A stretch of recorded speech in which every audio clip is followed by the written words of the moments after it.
Sawazi ukhuluma nogogo, khuluma kokusethene sento. Amafasha bashlosile, bathi usokhuluza ugogo bewe. Sakhuleka kunina abakhulu, hayi khona bogogo nomkhulu. Igama umfoka mbanje ithi sasimbiza ngonduna kanjaba. Hayi khona yasuke yahlala, impungu sihlebulela ulwazi. Izinto zaqala zakhanya nenkinga zaphela emphela njaba. Isizwe kithi siyakhala, sekhona nenyanga zamanga. Izinto sakithi siyahamba engathi sekhona abafundisi bamanga. Impungu ngayishukela phansi. Ngiyakhuleka umhlaba wonke nasendaweni zonke nje la kuhamba kufinyela khona lo mfanekiso oqoshiwe. Uma kuuthi umusha kule channel ibizo lami ngumlekeleli umfoka mbanjwa. Umshana wakwaNgcobo, umzukulu kaMdumo, igabeni mabanga nizalo uthumbu naTshatshatsha, uTshatshatsha zalo uPheshe, uPheshe zalo uMaguyana, uMaguyana zalo uVaphi, uVapha zalo Nokhonjo. Insizwa ke mina zingibiza ngonduna kaNdaba, untombi ziyamncumela insizwa ziyamkhombisa nesincane saphuma ehlathini ekseni ngovisa vuthwa ngoba sigcwele amabele. Ngikhona likholwa ngenhliziyo engathi bana kancane esontweni ugxamgxama usathi ngakanele akhalade ngihamba ngithese lo sitha lathi ngahamba. Ngumjabulelo kumamatheka kumkakhe ngoba njalo memamatheka ukuthi faca. Inkunzi ekhonye ishaya ishoba sibhongele phansi edla nazo maqede zihlaba isinyelela. Idla nazo kodwa ziyayihlaba. Isibuko samavukana shaya incitha kuchopha. Angithemba ukuthi abantu baphilile. Sokuyisikhathi eside ngingafiki la ukuletha umfanekiso eqoshiwe. Iphimbo lami like laphazamiseka ngesonto eliphelile bekufuna ngibe semsakazweni.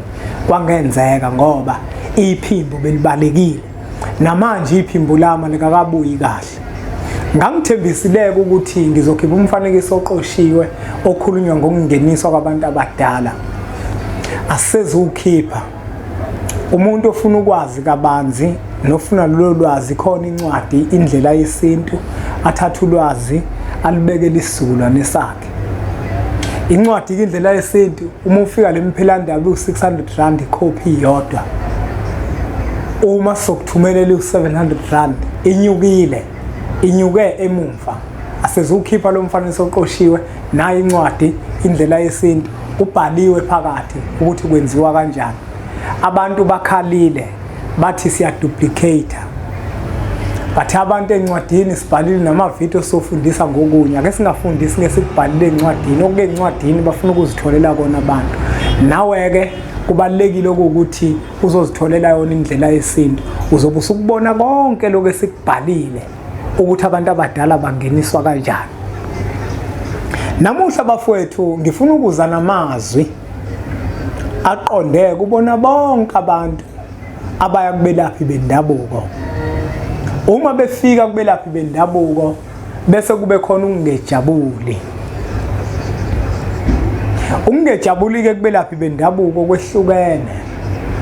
Ukhona umuntu othe kumelaphi bendabuko athi umefika kanti lo muntu uzibiza ngomelaphi wendabuko usikhothene akuyena umelaphi wendabuko.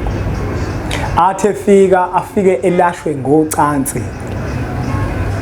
Awukwazi ukuthi ungathi uye kumelaphi wendabuko bese kufanele ukuthi akwelaphe usekwelapha ngocansi. Usikhotheni lo yakena umelaphi wendabuko. Lo muntu loyo uyalimaza igama labelaphi bendabuko. Ngoba ngenkathi eqala enza lobo bukhotheni bakhe lo muntu uyothi ngahamba ngaya kumelaphi wendabuko wafikwa ngilapha ngocansi. Wathi ukuze ngisizakale enkingeni engibhekene nayo kufanele silale naye. Akena kumelaphi wendabuko loyo. Omunye kuyenzeka ahamba ekumelaphi wendabuko. Uma efika kumelaphi wendabuko uyofuna usizo. Uma eyofuna usizo kumelaphi wendabuko kufike kusuke ingxabano phakathi kwakhe nomelaphi wendabuko. Kodwa yena aphikelele ukuthi umelaphi wendabuko amlekelele. Kusuke ingxabano phakathi kwakhe nomelaphi wendabuko. Ingxabano hayi ngoba isuka kubona. Kodwa ingxabano isuka ethongweni elimembethe lo ozofuna usizo la nethonge lembethe lo ozonikeza usizo. Awukwazi ukuthi uma ekhanda lakho ngempela kuthatha kahle uqhubeke uze kumina ngiyimpunga yesintu kodwa sesijikelene ngamazwi mawubheka ngizokusiza ngeke ukwazi ukusizakala ngoba njengoba sigejana nawe kufanele uze la kumina kodwa manje bese siyaxabana ayisekho vele into engizokusiza ngayo ngoba unethongo elikwembethe elingathanda ukudelelwa ngoba kunabantu abadelelayo uthola ukuthi ngokusiza abantu bayaphakama bazikhukhumeze badelele bacabanga ukuthi abantu abasuka beza kubona bayiziwula kanti umuntu akasona isula. Uma umuntu usiza abantu kufanele wehle uthobe abantu bahloniphe ngoba umuntu nomuntu unethongo elimembede. Ukhona umuntu ozothunywa kuwena ethunywa yithongo lakhe. Angihlabele phambili.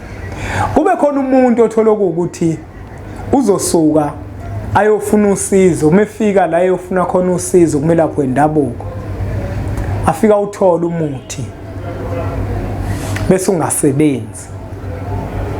Abantu abaningi ke banenkinga kakhulu, abantu abaningi banenkinga. Bazithanda izinto abantu. Ekugcineni bese kube khona ukukhala nokugedla kwamazinyo. Abantu abayeke ukuthanda izinto. Abantu abayeke ukuthanda izinto eziphuthumayo. Abantu abayeke ukuthanda imilingo. Abantu abaningi umuntu umeke ezwa kuthiwa khona isigubhu esiletha imali, khona isikhwama semali, khona ibhakede lemali, ukhona inyoka yemali, khona amafutha emali. Uzobona ngaye ngelikhulu ijubane gijima eyakothenga leyo nto.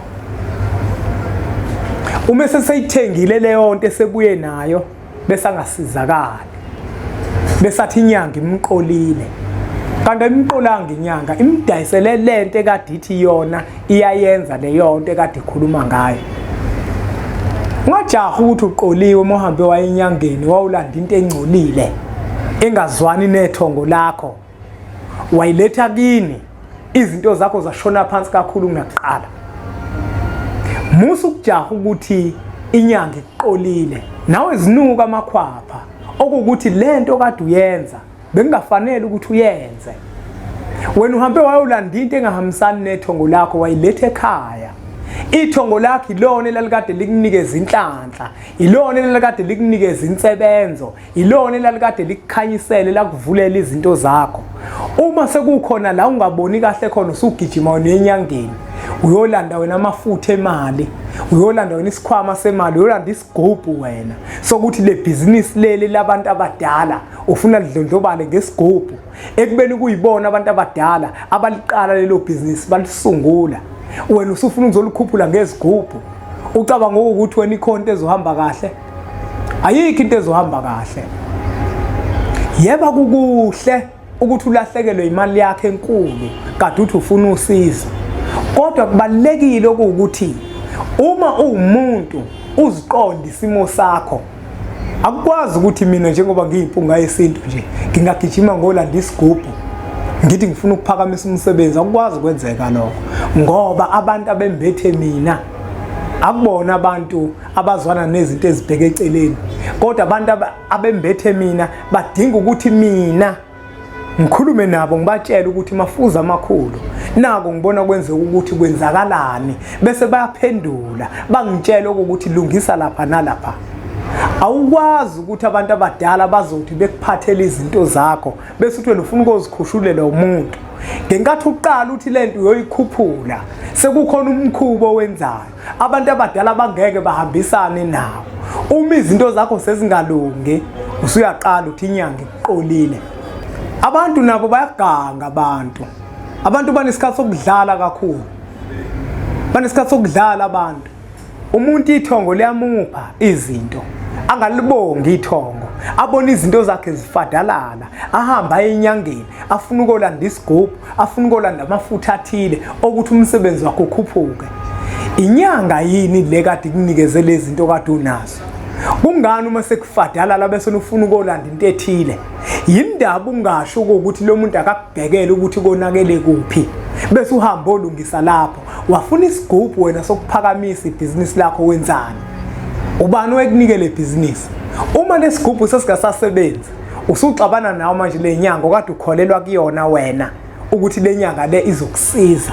Kodwa emva kwaloko ngoba ithongo lakhe alizwani nalokungcono kade ukwenza, wena sowenza njani? Usuthi inyanga idlale ngawe. Ayidlalanga ngawe, yakunika into okade uyifuna. Yakunika into okade uyifuna. La ngikhona mina ngithi abantu abayeke ukuthanda izinto. Abayeke ukuthanda izinto abantu ngoba bayazibona nazo inyanga ezinye zazo okukuthi azisebenzi ngendlela eqondile. Kodwa sibuka zona inyanga ezingasebenzi ngendlela eqondile bese sigxile kuzona ngqo. Nabo abantu kubalekile ukuthi sibakhuze okukuthi abayeke ukuthanda izinto ngoba kunabantu othola ukuthi umelaphi wendabuko uma kuthiwa kanayo imoto ugibela itekisi, wazi ukuthi yena ngeke azamsize leyo muntu. Uyakubona ukubhayiza kwabantu bese bafuna ukuthi sibadabukele uma izinto zabo sezingasahambi kahle. Umuntu akwazi ukuthi ahambe ayogeza ngo-7,000 eyakogeza. Uma esefika kumuntu osebenza ngeqiniso afika amtshela ukuthi 600 rand ukogeza, akasakwazi ukuthi ayikhiphe leyo mali. Usethi akanamali. Enayo kodwa isizathu ukuthi usahamba kakhulu abantu abadlala ngaye nabantu bakhe abangabafuni. Umuntu nomuntu webafowethu nodadewethu yenzeka into kuyena uma kukuthi ithongo lakhe liyahambisana nayo. Mangathiwa nje sikhulume nje iqiniso elingachemile ndawo. Lento engiyikhuluma mina ayichemile nomelaphi wendabuko, ayichemile futhi nomuntu okukuthi uselimele. Njengoba kade ngisho ngithi inqawe le. Uma abantu bakini befuna inqawe, abafuni igudu, ufuna ubatholela inqawe. Wena ukwazi-ke wena ukuthi abantu bakini ukuze baphakamise inhlanhla yakho kufanele uhambe uye emsamo, ufike unikele, ubaphe okuthile emsamo, ulungise izinto zakini emsamo, bese uthi wena uzawulanda isigubhu. Into zakho zizofadalala noma zithiwe sasisebenzile komunye umuntu, uwena kodwa ngeke size sisebenze. Uyokhala uthi ene lenyanga le iyayidla eqeda imali yami. Kwakufanele idle. Mina ngithi inyanga ziqhubeka impela zidla imali yenu ngoba nithanda izinto kakhulu. Anifuni ukuthi nilungise imsamo yenu. Makuthiwa lungisana imsamo yenu anifuni, nifuna izinto ezisheshayo. Lezo zinto ke ezisheshayo nemali yakho nayo izoshesha futhi ukuthi iphele ngoba bazoyidla bayibhubhudle bayiqede nya. Kunokuba ulungisa izinto zakini, wena ujaha ukuthi ufuna uphakama ngalezi zinto lezi zabelaphi bendabuko ezingeke zihambisane nawe ngoba ithongo lakho wena alizifuni lezo zinto. Ngisazophela mina ngibadabukeli bonke abantu mina abathi nje bakhokha imali ezinkulu kodwa bangasizakala. Ngibadabukeli bonke labo bantu, ngithi bayaqaqeka ngoba usizo lweqiniso bakwazi ukulibona. Bafuna izinto ezisheshayo, bafuna izinto eziyimlingo, bafuna izilwane lezi ezizokwenza izinto ngokukhulu ukusheshsha. Uma umuntu umtshela ukuthi hamba uyekini uyolungisa u1 no2 no3, angakuzi umuntu athi umchithela isikhathi. Kanti into yabantu abadala ithatha isikhathi, into yabantu abadala ngoba abantu abadala babantu. Uma bezokwenzela into baqale bahlele eqala. Akwazi ukuthi kuzovela iqhamuka imali nje izovela iqhamuka emoyeni. Imali ozoyibona isigcwele isikhwama. Kodwa bazohlela kuqala ukuthi umntwana wethu simnika kanjani lento ayidingayo. Kodwa nina anikufuni konke lokho, nifuna uma kwenziwa into namhlanje ngakusasa sekulungile. Akwazi ukwenzeka lokho. Imikhuba kuphela eyenza izinto ezinjalo lena niyithandayo bese imali yenu uma abantu manje seningasasizakalanga seniyabuya niyadabukisa. Mina nginidabukeli bonke mina abantu, angibadabukeli bonke abantu abazofika bathini athi hawu sekwaphela imali yami ngahamba ngaya kosibani nosibani. Niyaqaqeka. Kufanele nazo ukuthi isibhaxu leso abantu abadala abanishaya ngaso okukuthi anizinaki izinto zasemsamo. Kodwa niyakuthanda ukuphakama, niyathanda ukuthi izinto zinizilunge. Kodwa okwabantu abadala nikugcina. Uma abantu abadala sebebamba izinto zabo, usufuna ukolanda isigubhu, usufuna ukolanda isikhwama, ibhakede njalo njalo. Yekani ke bafowethu nodadewethu ukuthanda izinto. Umuntu ozokusiza kusho ukuthi kufuna ugibele iRange Rover. Lento ngihlezi ngiyishumayela ukuthi isiphiwo somuntu sisesandleni sakhe. Isiphiwo somuntu asikho entweni anazo. Uma uzobuka izinto umuntu anazo ubuka abantu abakegcekeni, ubuka ulayini obheke kakhe, uzoba nenkinga njengoba usunenkinga nje. Imali yakho nje ayikho kunamhlanje, ukhala ngalomuntu okhala ngaye nje, ilento yakho yokuthanda izinto. Ukube wongathanda izinto, angabe namhlanje unethezekile. Angabe yonke into yakho ihamba kahle. Kodwa ngokuthanda izinto kwakho, iyona lento eyenza ukuthi namhlanje ukhihlele isililo sikhihlayo. Yekani ukuthanda izinto. Asidhluphe ngezinto ezenzeka ekhaya nezenzeka emakhaya. Ngiyakuphinda lokho. Ukuthwala okuhle, ukudhlupha ngamacala kini. Yini eshodayo emuva ekhaya? Yini edingakalayo ekhaya? Abantu abadala bakithi yini abayidingayo? Bese ulungisa kona. Hayi ukuthi uzothi unebhizinisi owaliphiwa abantu abadala. Wangabakhunga, wangababonga. Usuyafadalala manje. Usugijima enyangeni uyofuna into okuliphakamisa ibhizinisi. Ayizusebenza, mina ngiyagaranta lapho ngeke isebenze. Ngoba abantu abadala ubajwayela kabi.